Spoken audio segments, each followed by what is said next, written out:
Hey guys, I wanted to give you one more tip for the weekend regarding relationships and how to kind of process the end of a devastating relationship.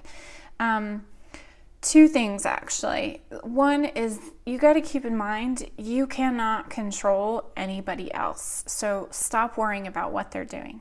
And two, you cannot control or change what happened in the past, so stop worrying about that. Yes, maybe you made mistakes. Yes, maybe they made mistakes. But at this point, none of that matters. What matters is that you focus on moving forward, you focus on how you're going to get healthy, and you focus on anything at all that's going to make you feel great and positive and motivated for the future.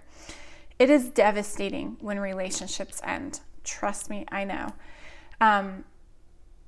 But the reality is, it's an opportunity to find so many new experiences in your life. I'll give you a real quick example personally. So my daughter's father and I broke up probably about 3.5 years ago. We actually broke up, not really by choice, but he was sent to prison, and I will explain that later. But anyways, so I didn't really have a choice in the breakup. I just knew I didn't want to be with somebody that was going to spend the next few years in prison. And while we are super close now and we are very dear friends, we're still not really officially back together. But I've spent the last 3.5 years working on myself.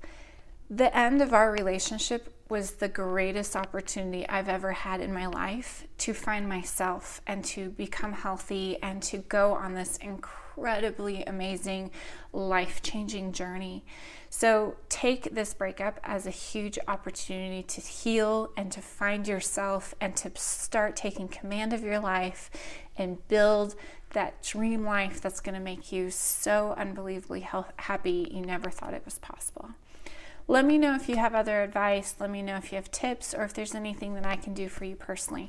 I truly, really am always here for you guys, and I love hearing back from you. So DM me, text message me, comment below, email me, whatever it is, just let me know. But I'm here for you guys. I hope you have a fantastic weekend. I'm going to go before it gets totally dark outside, but love you guys.